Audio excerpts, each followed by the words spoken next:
Hey guys, welcome back to the house where we talk news, celebrities, and hot topics. Today we are going to be doing something a little bit different. Yes, we are still going to be talking about the housewives because PK decided that it would be a great idea to allegedly drink and drive.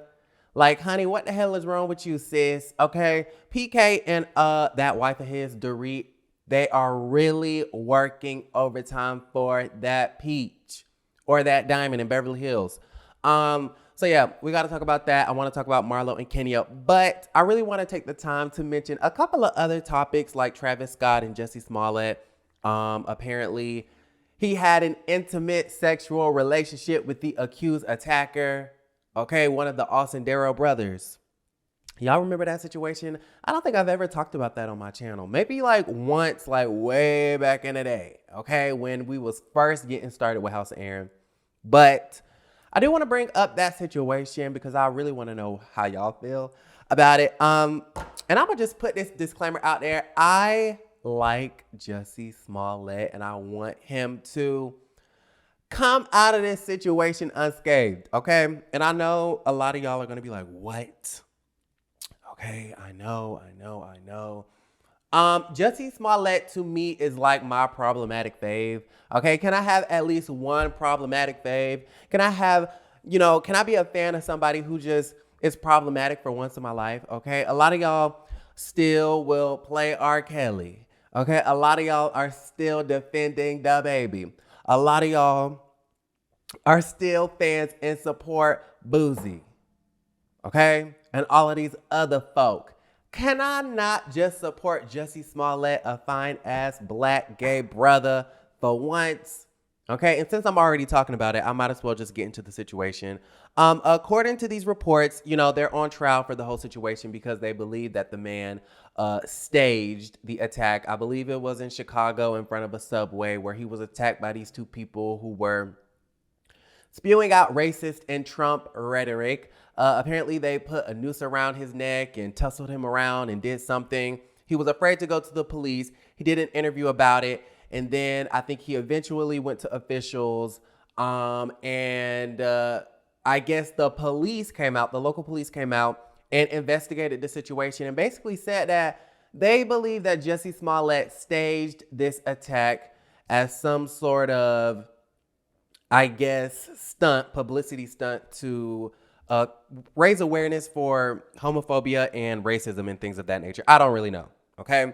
But y'all know the situation. So they're on trial for the situation at this current moment, and it has been revealed that Jussie is claiming that he did drugs with, I don't know which brother it was because I honestly don't know the difference between the two.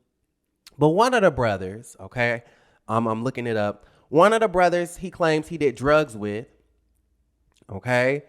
And he went to a bathhouse with one of them, okay? And they decided to make out and jack off together. Now, from my understanding, I believe that they were like extras on the show Empire, hence why they was in Chicago. And I guess they became friends. They became cozy. They were doing drugs. They went to the bathhouse, which I didn't know people that age went to bathhouses. Like when I think of bathhouses, I think of like older people. But apparently they did drugs, went to a bathhouse, made out, and jacked off, honey. Okay, so Jussie is revealing that these two had a sexual, intimate relationship. And I think the reason why he's coming out with this information is I believe him and his counsel, they are trying to build up a narrative. They're trying to build up a case that one of the brothers subsequently felt shook by that situation. Maybe like some internal homophobia or something like that, and decided to do what they did. Okay, so they trying to build up this case. I know a lot of y'all are going to drag me in the comments, but I am supporting Jussie. I really hope that he comes out on the winning side because he's a young black gay man in America. And I feel like a whole bunch of y'all dumbass people be doing a lot of dumbass things. And so I feel like, Jussie deserves a second chance. Okay, it is what it is, and it's going to be what it is going to be. Now, let's talk about Travis Scott since we're talking about the legal system, okay, the justice system. You guys know that at this year's Astroworld, I believe 8 or 9 people died. And I was just watching a news segment on it the other day. I believe the local ABC Houston affiliate did a special on it, right?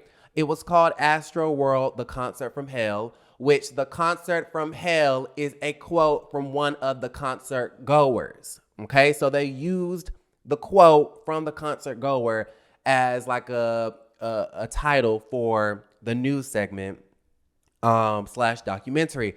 And then Hulu put the documentary or the news segment, okay, it's the equivalent of like Dateline 2020, something like that, right? They put it out on Hulu and it received all of this backlash because I think in people's warped, ignorant minds, they thought that it was going to be like a Fire Festival documentary, like a feature-length cinematic documentary, right? And it was not that, okay? That was not the case. People was boycotting Hulu for posting a news segment, a Dateline news segment, okay? Do you know how silly that is? That is extremely silly to boycott a news segment on Hulu.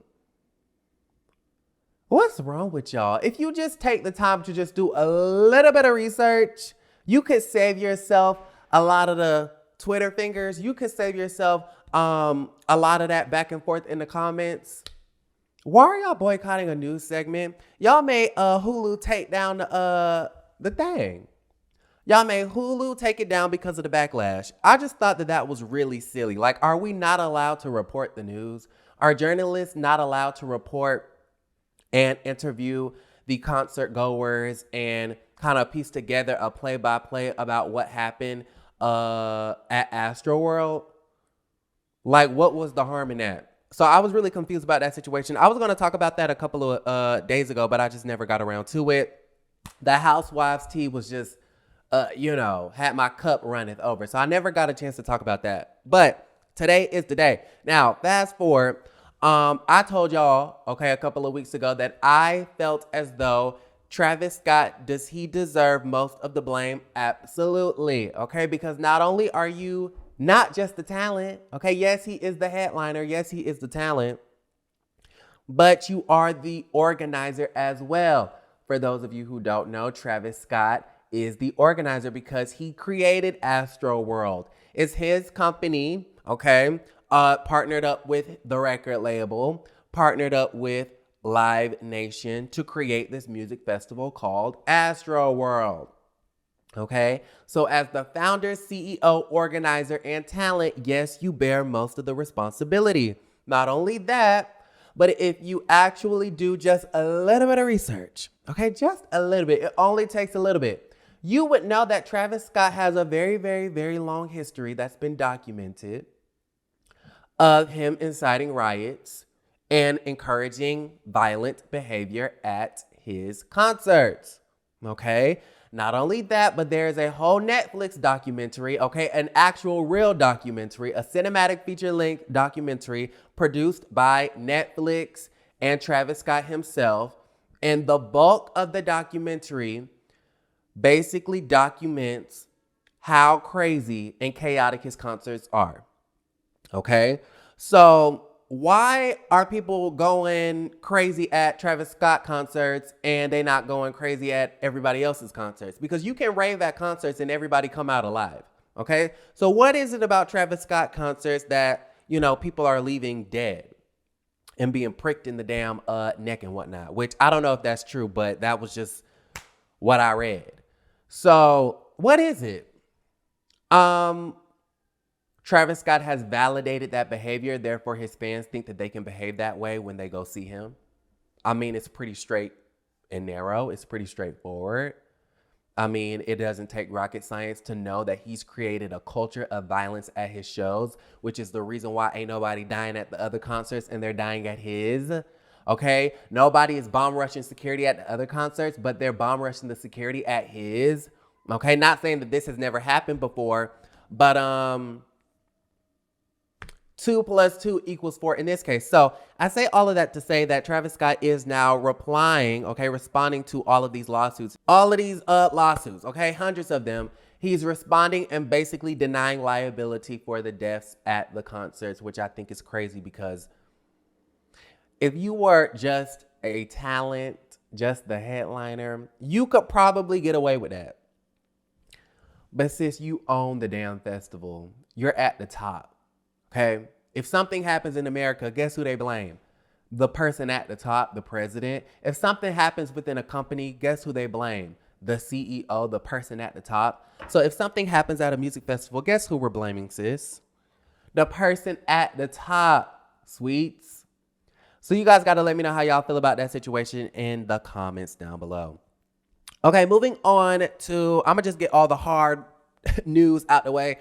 David Perdue wants to primary Brain Kemp down here in Georgia, okay? Because he's afraid that Stacey Abrams is going to turn Georgia into New York or California. Go ahead and check out this clip. I'm David Perdue. I'm running for governor to make sure Stacey Abrams is never governor of Georgia. Abrams will smile, lie, and cheat to transform Georgia into her radical vision of a state that would look more like California or New York. Unfortunately, today, we are divided, and Brain Kemp and Brad Raffensperger are to blame. Not only is this less than smart man attacking Stacey, the Democrat, okay, as a Republican, but he's going after the Republicans, okay, the Secretary of State and Brain Kemp, because I guess they are the ones that allowed John Ossoff and Warnock to win the Senate seats. I thought that was really interesting. So if you're in Georgia, or if not, let me know how y'all feel about that situation. I thought that shit was just weird. Okay, are y'all gonna vote for David Perdue? Let me know in the comments down below. Moving right along to some Housewives news. Dorit Kemsley's husband, PK, was arrested for suspicion of DUI, drinking and driving. Okay, and my first thought when I read this was Dorit and her husband are really putting in the work, working overtime, 120 hours per 2 weeks to secure that peach. Y'all, what is going on? First they get robbed, now PK is arrested. Y'all let me know. I'm trying not to judge the situation. Honestly, if you were drinking and driving, you deserve to be behind bars, sir. Okay? You definitely deserve some discipline for what you did to Candy, trying to endanger people on the road. But I don't know what to say, and I really don't care, but it just seems to me like they're desperate to make their life a lot more interesting than what it really is. Moving right along, or maybe, you know, I don't know. I don't know. Who cares? Marlo Hampton. Marlo Hampton is sending subs to Kenya Moore Hair Care. So I want to very quickly bring this up. Let me go to Instagram because I think Marlo took to Instagram stories to subliminally shade the hell out of Miss Kenya Moore Hair Care. So you guys know that Marlo and Kenya unfollowed each other on Instagram recently. I guess they are having yet another beef. I didn't really care about that either because they've beefed before. Okay, so unless the basis of this beef goes bigger and deeper, grows bigger and deeper, unless there's something deeper or different about this beef, then I really don't care about it. But Marlo Hampton did go to Instagram stories and she said, I will unfriend, uncousin, unfuck, uncoworker, unfollow, unfamily, a draining soul real quick. And that is Marlo Hampton letting y'all know she not taking shit from nobody, whether your name is Kenya Moore Hair Care or Portia. So y'all got to let me know how y'all feel about the situation in the comments down below. I'm going to go ahead and log off. I love you guys. And don't forget to create a great day.